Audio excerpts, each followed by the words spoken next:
오늘 창세기 10장 말씀을 통해서 말씀을 깨닫는 지혜와 응답받는 기도의 은총이 우리에게 넘치게 되기를 원합니다. 하나님께서 천지를 창조하셨잖아요.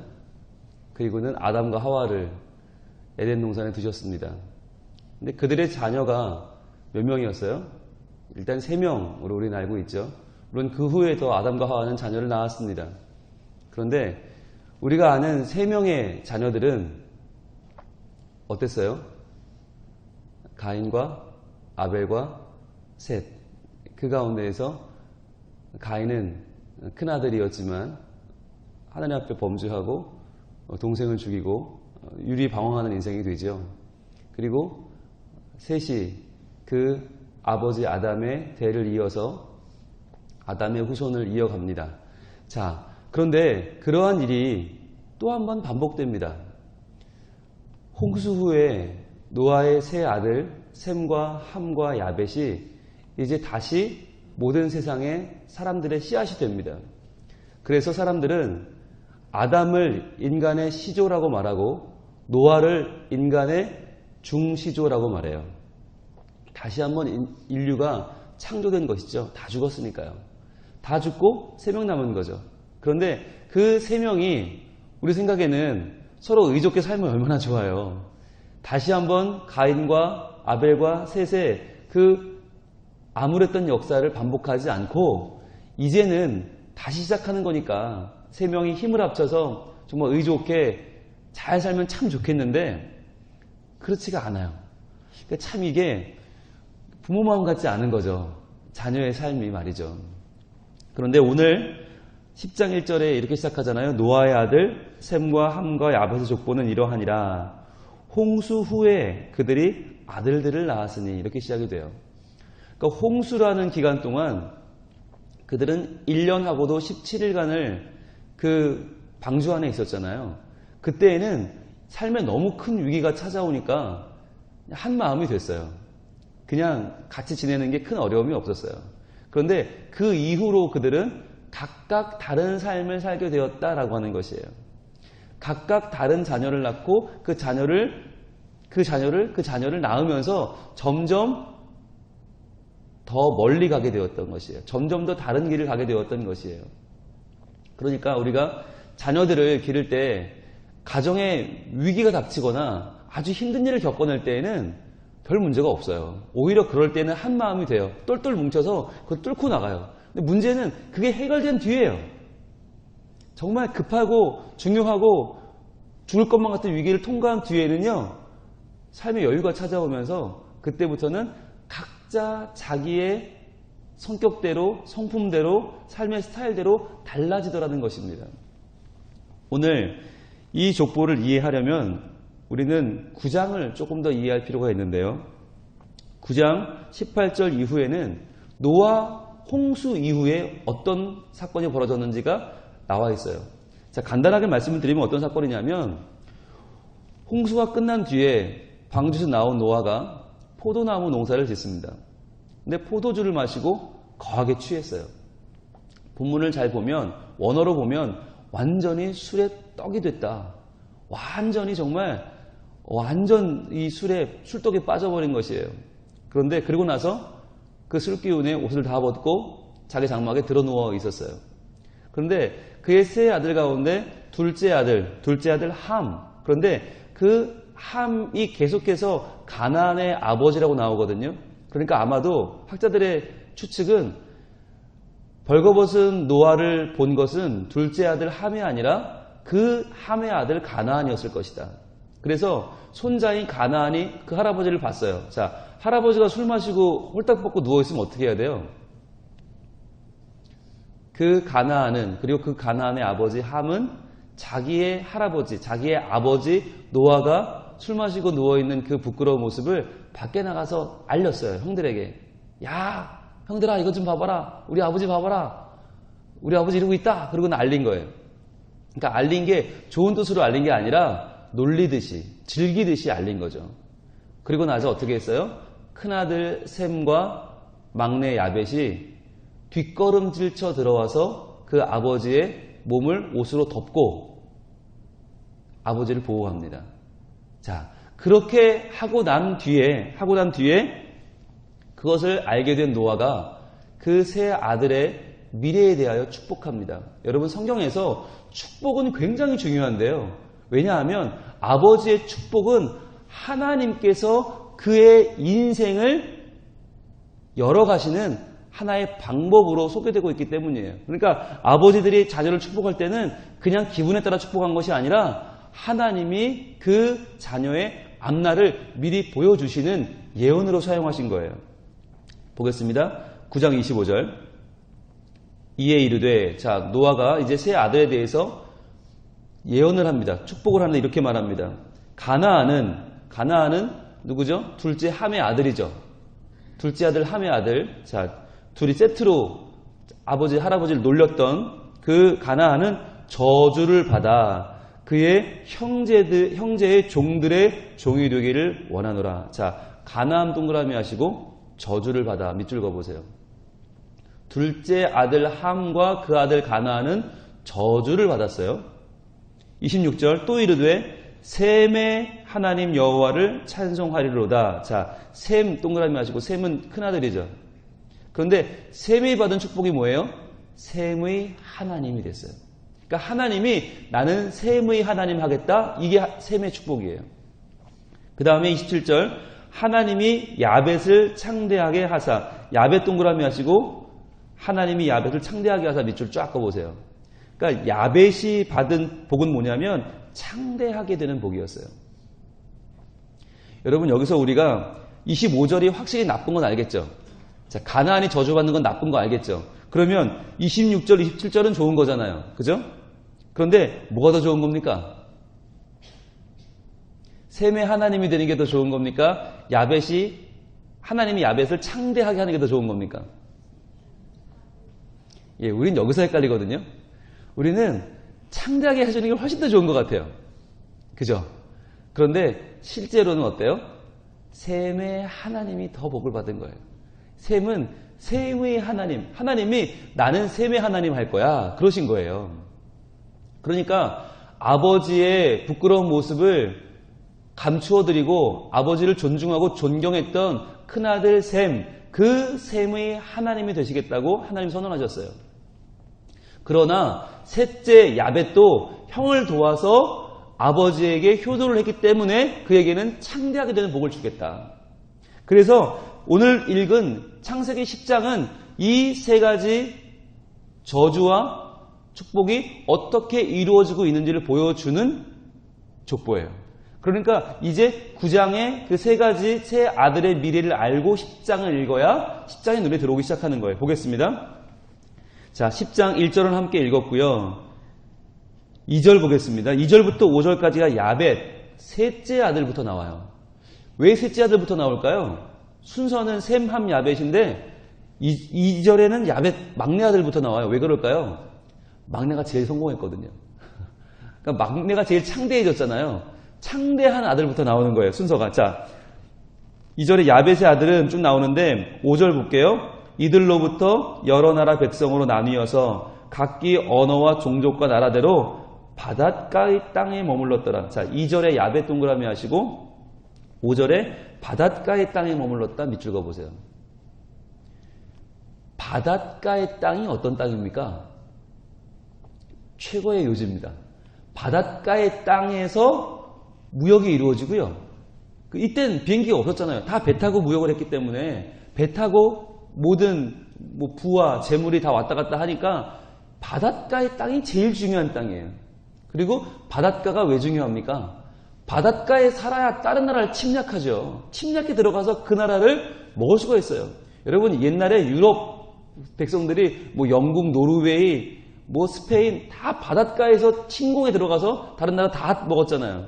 그러니까 야벳이 처음 등장하는 이유는 바닷가의 땅에 머무르는 창대해지는 복을 받았어요. 그런데 자, 6절부터 나오는 함은 둘째죠. 함은 어떻게 살았나?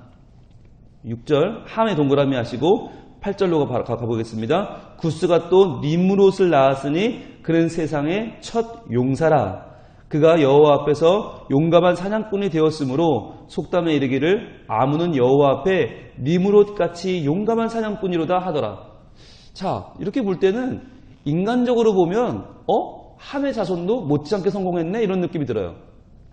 뭐 유명한 사람이잖아요. 용감한 사냥꾼 니므롯. 용감한데?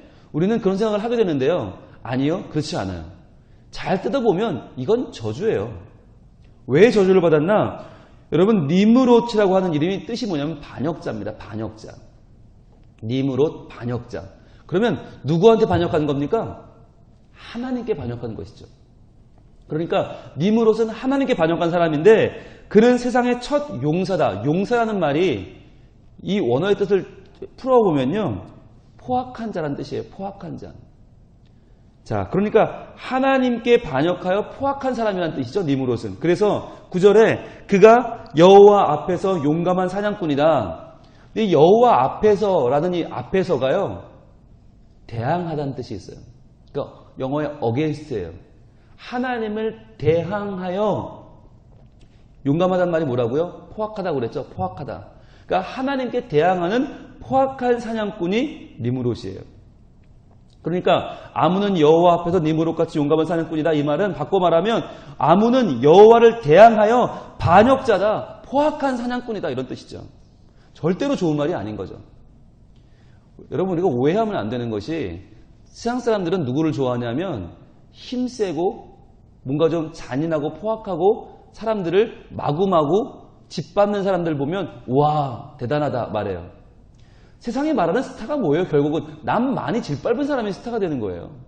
남을 많이 누르고 내 걸 많이 취하면 세상은 와 대단하다라고 말해요. 그런데 그게 하나님께는 저주인 거예요. 하나님 앞에서 하나님을 대항해서 포악한 용서로 살아가는 건 절대로 좋은 게 아니에요. 우리는 바른 시각을 가질 필요가 있어요. 과연 바닷가에 사는 창대한 게 최고냐?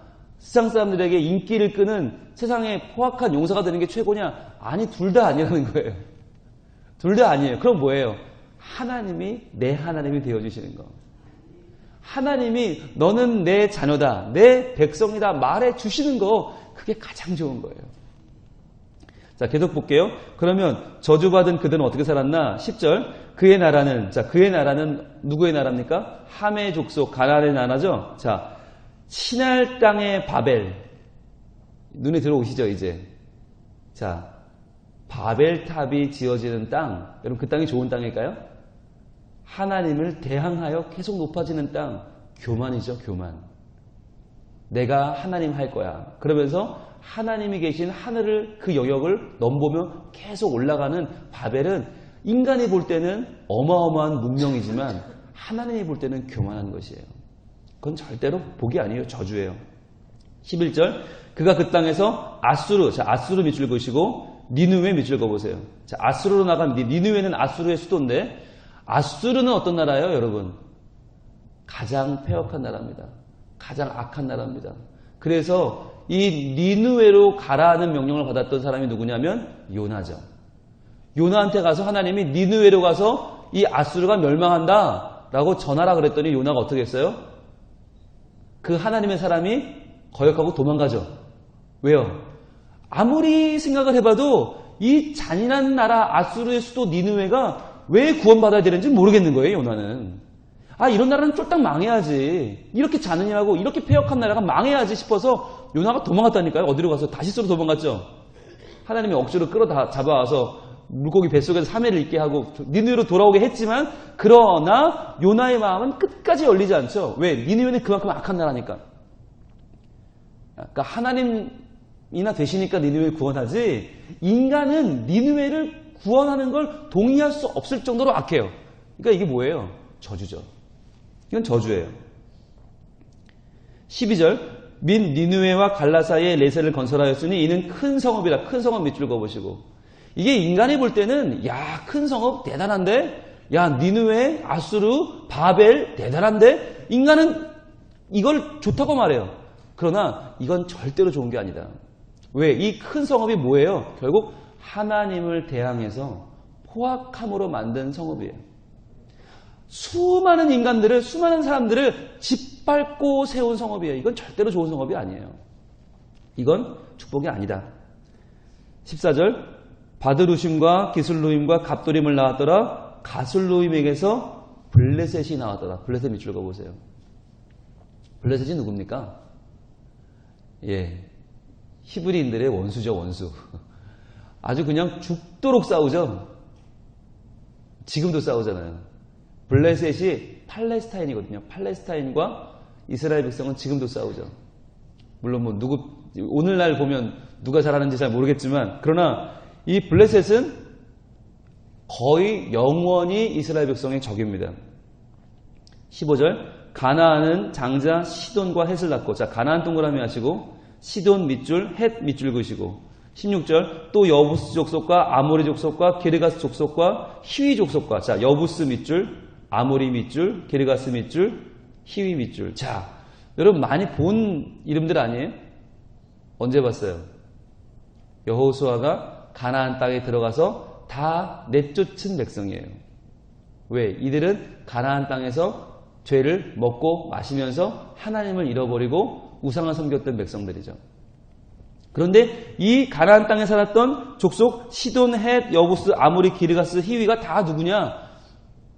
둘째 아들 함의 아들들인 거예요. 여러분, 우리가 뭘 할 수 있습니까? 노아의 세 아들, 그 세 아들만 서로 잘 지냈으면 인류는 얼마나 화평했을까요? 그런데 그 세 아들이 각자의 길을 걸어가면서 그 가운데서 자기 아버지를 놀리고 불효하고 아버지의 허물을 덮어주지 못했던 그 함의 잘못이 저주를 받게 되면서 그 둘째 아들의 모든 후손들은 다 다른 형제들의 적이 됩니다. 다 다른 형제들의 원수가 됩니다. 이게 얼마나 슬픈 일이에요. 한 아버지의 아들인데, 노아의 아들인데 셈, 함, 야벳, 그들이 서로의 적이 되고 서로의 원수가 되었다는 것이에요. 더 볼까요? 18절 아르왓 족속과 스말 족속과 히맛 족속을 낳았더니 이후로 가나안 자손이, 자, 가나안 자손 밑줄을 그으시고 흩어져 나갔더라. 가나안 자손, 영원히 이스라엘의 이 유대인들의 적이 되죠. 히브리인들의 적이 됩니다. 19절 가나안의 경계는 시돈에서부터 그라를 지나 가사까지와 소돔과 고모라와, 소돔 고모라 밑줄 그어보시고, 그러니까 이 소돔과 고모라가 어떻게 보였다고 그랬어요? 아브라함의 조카 롯이 볼 때 훨씬 기름지고 좋아 보였어요. 그래서 네가 먼저 정해라 그랬을 때 롯은 소돔과 고모라를 택하죠. 왜요? 이게 인간이 보기엔 되게 좋아 보이니까. 그러니까 여러분 6절부터 이 19절, 20절까지의 이 함의 족보는 굉장히 길게 나오면서 이게 인간적인 눈으로 보면 제일 좋아 보여요. 왜? 성읍도 크죠? 기름지죠? 용사죠? 이야, 이게 제일 좋아 보여요. 그런데 그게 하나님 앞에는 저주다. 왜? 소돔과 고모라 아무리 좋아 보이면 뭐예요? 그들은 멸망할 건데. 멸망을 향해 달려가는 게 이게 좋은 게 아니라는 거예요. 그래서 이제 강조하는 세 번째, 제일 중요한 큰아들이 나와요. 자, 21절 셈은, 셈 동그라미 하시고, 제일 중요한 아들이죠. 왜 셈이 중요하다고 그랬어요? 셈의 하나님 여호와니까. 그죠? 셈의 하나님 여호와니까. 자, 그러면 셈은 에벨 온 자손의 조상이다 그랬어요. 에벨 온 자손의 조상이다. 자, 그런데 에벨이 누군데요? 볼까요? 22절. 자, 여러분 일단 21절에 에벨 온 자손의 조상이다. 밑줄 한번 거보세요. 이게 중요한 말이거든요. 왜 이 말이 중요한가? 에벨은 누구냐면, 자, 22절. 셈의 아들은 엘람과 아스로와 아르박삿과, 자, 아르박삿 동그라미 하시고, 이 아르박삿이 위에 나온 셈의 아들이죠. 셈과 아르박삿을 연결해 보세요. 그리고 24절 아르박삿은 셀라를 낳고, 자, 셀라 동그라미 하시고 아르박삿과 연결해 보세요. 셀라는 에벨을 낳았으며, 자, 에벨, 25절에 에벨은 나오죠. 에벨은 동그라미 하시고 에벨. 이제 셈과 아르박삿과 셀라와 에벨이 연결되죠. 그러면 에벨은 누굽니까? 셈의 아들의 아들의 아들이니까 누구예요? 증손자죠. 자, 아니 셈이 왜 에벨의 온자손 조상인가? 왜 에벨인가? 아들도 아니고 손자도 아니고 증손자잖아요. 왜 증손자 에벨을 지금 말하고 있는가? 한 장을 넘기셔서 11장으로 보면 11장 16절 11장 16절 에벨은 나오죠. 에벨 동그라미 해보세요. 그 동그라미를 어디로 연결하냐면 26절에 데라는 70세의 아브람 나오죠. 동그라미. 이 아브람이 나중에 누가 돼요? 아브라함이 되죠. 믿음의 조상 아브라함이 되죠. 자, 11장 16절에 나오는 에벨을 동그라미 하시고 11장 26절에 아브라함 동그라미 하셨어요. 연결됐죠. 이 에벨이 바로 아브라함의 조상인데 아브라함은 누구냐? 14장으로 갑니다. 14장 13절 도망한 자가 와서 히브리 사람 아브라함에게 알리니. 자, 히브리 사람 아브라함 밑줄 그어보세요. 히브리 사람 아브라함. 그러니까 아브라함이 누구냐면 바로 하나님의 백성인 히브리 사람의 조상이에요.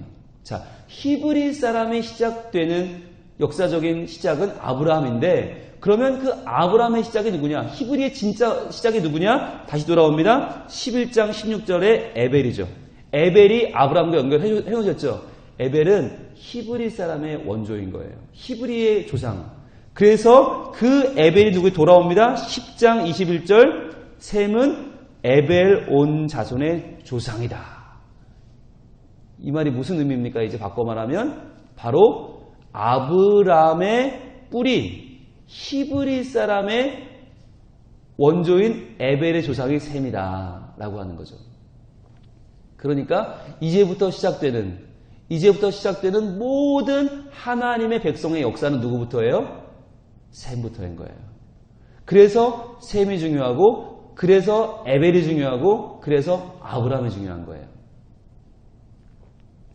여러분 셈, 함, 야벳은 방주 안에 있을 때까지만 해도 똑같아 보였어요. 그런데 방주 밖에 나와서 그들이 각자의 성품대로 각자의 생각대로 각자의 행위대로 사니까 그때부터는 전혀 다른 인생을 살게 되었다. 그래서 함과 가나안은 저주를 받게 되었고 그래서 야벳은 창대하게 되었고 그래서 셈은 하나님의 백성이 되었다. 여러분 이것이 우리에게 주는 교훈은 우리가 어제 봤던 9장 28절 29절 10장을 열어가는 9장의 마지막 두 절일 말씀이 있죠. 같이 한번 읽어볼까요? 9장 28절 29절 시작. 홍수 후에 노아가 350년을 살았고 그의 나이가 950세가 되어 죽었더라. 이 말을 왜 넣어놨나? 홍수는 600세 되던 해에 일어났죠. 그리고 1년 17일 동안 방주 안에 있었죠. 그렇게 노아가 끝난 게 아니라는 거예요. 그렇게 끝났으면 얼마나 깔끔하고 좋았을까요? 그런데 그게 아니라 그 위대한 홍수라는 것, 그 어마어마한 위기를 방주로 이겨낸 노아는 그렇게 인생이 끝난 게 아니라 350년을 더 살았어요. 그런데 그 350년 동안 노아는 실수도 했고요. 그 실수 때문에 자녀들이 서로의 운명이 엇갈리는 삶이 되었다. 그 350년 동안 노아도 살았지만 누구도 살았어요? 셈, 함, 야벳도 살아가면서 그 350년의 시간 동안 그들의 인생은 전혀 다른 길을 가게 되었다. 그러니까요. 우리의 기도는 하나님 위기를 견뎌내는 가정이 되게 해주세요로 끝나면 안 되는 거예요. 하나님 지금 우리가 이 고비를 넘기게 해주세요로 끝나면 안 되고요. 하나님 이번 입시가 되면 이번 취업이 되면 이번에 아기를 낳으면 이게 끝이 아니라는 거예요. 그 이후가 더 중요하다. 대학을 보내면 뭐 할 거예요? 대학을 가서 대학 갔다고 바쁘다고 교회도 안 나오고 하나님 잊어버리고 지 멋대로 살면 그건 저주예요. 그러니까 대학을 들어가는 게 문제가 아니라 들어가서 그 이후의 삶이 하나님을 내 하나님으로 모신 삶이 되게 하여 주옵소서. 인간적인 눈으로 봐서 큰 집 살고 큰 회사 다니고 창대해 보이고 큰 성업에 살고 그게 함의 길이 될 수가 있다니까요. 그냥 창대해 보여 그게 야벳의 길로 끝날 수가 있다니까요. 그게 아니라 셈의 길로 들어서려면 어떻게 해야 됩니까? 그 이후의 삶이 하나님과 동행하는 복된 삶이 되어야 되는 거예요. 그래야만 내 자녀의 삶이 셈의 길을 가고 에벨의 길을 가고 아브라함의 길을 가서 하나님이 함께하는 인생이 될 수 있는 거예요. 그러니까 홍수만 지난다고 되는 게 아니죠. 연약한 우리 인생의 눈에는 홍수밖에 안 보여요. 지금 이 건만 잘 되면 내가 정말 잘할 수 있을 것 같은데, 요 고비만 넘기면 내가 정말 하나님의 말씀대로 살 것 같은데 그렇지가 않다는 거죠. 우리의 기도는 보다 더 먼 길을 바라봐야만 하는 것입니다. 하나님, 이번 위기를 넘기는 것뿐만 아니라 이 위기를 넘기고 나서 내 자녀들이 하나님의 자녀로 살게 하여 주옵소서. 말씀대로 살게 하여 주옵소서. 그리하여서 이 믿음의 아름다운 역사는 나로 끝나지 않고 내 다음 때로 그 다음 때로 더 아름답게 이어지는 주의 백성으로 살게 하여 주옵소서. 여러분, 제가요 새벽기도 설교를 준비하면서 본의 아니게 계속 자녀들 얘기가 나와요. 계속 후대 얘기가 나와요. 왜 그럴까요? 우리가 지금 보고 있는 책이 창가족기잖아요. 제가 성민교회 와서 처음으로 설교를 지금 하고 있는데 하나님이 왜 창세기를 하게 하시나 궁금했어요. 왜 하나님이 계속 가족들의 얘기를 하게 하시나 궁금했어요. 그런데 이 말씀을 묵상하다가 다가온 주의 말씀은 그거였어요. 야, 교회가 별건 줄 아냐? 교회는 가족이다. 야, 교회가 딴 건 줄 아냐? 교회에서 일한다고 너무 매달리고 성과 이런 거 아니다. 교회는 뭐냐? 가족이다. 내가 자녀의 본이 되는 게 교회다. 내가 믿음 가지고 살아. 말씀대로 살아. 내 자녀에게 하나님이 어떤 분인지 알려주는 게 교회다. 그게 안 되면 우리 때에 아무리 많이 모여도 소용없고요. 우리 때에 아무리 멋진 건물 지어도 소용없고요. 우리 때에 아무리 좋은 소문나도 소용없어요. 다음 때에 이어지지 않으면 그거 다 아무것도 아니에요. 우리의 기도는 이 아침에 하나님, 제가 위기를 극복하는 이 시대에 하나님의 사람으로 온전히 서게 되는 것은 물론이고 그 이유가 더 중요합니다. 하나님, 그 복을 내려 주시옵소서. 그리하여 하나님 붙잡고 믿음으로 다음 세대를 세워가는 성민교회 되게 해주시고 그러한 한국교회 되게 해주시고 그러한 우리 가정과 미래가 되게 하여 주시옵소서. 기도할 때 하나님 분명히 우리 기도를 들어주시고 우리 후대를 붙잡아 주실 줄로 믿습니다. 기도하겠습니다. 하나님, 이 시간 저희들의 삶뿐만 아니라 우리의 자녀들의 삶을 주께 의탁합니다. 주님, 붙잡아 주시옵소서. 우리의 자녀들이 한 믿음 안에서, 한 말씀 안에서 하나가 되어 살게 하여 주시옵소서. 그래야 그들이 서로 원수가 된 일이 없게 하여 주시고 그들의 믿음이 달라져서 앞길이 달라진 일이 없게 하여 주시고 하나가 되어 주의 말씀 앞에 순종하며 순복하는, 그리하여 말씀을 청종하고 말씀을 따라 살아가는 말씀의 사람들로 우뚝 서게 하여 주시옵소서. 우리의 가정을 온전케 하시고 우리의 교회를 온전케 하시고 우리의 나라와 민족을 하나님 복내려 주시옵소서. 예수님 이름으로 기도합니다.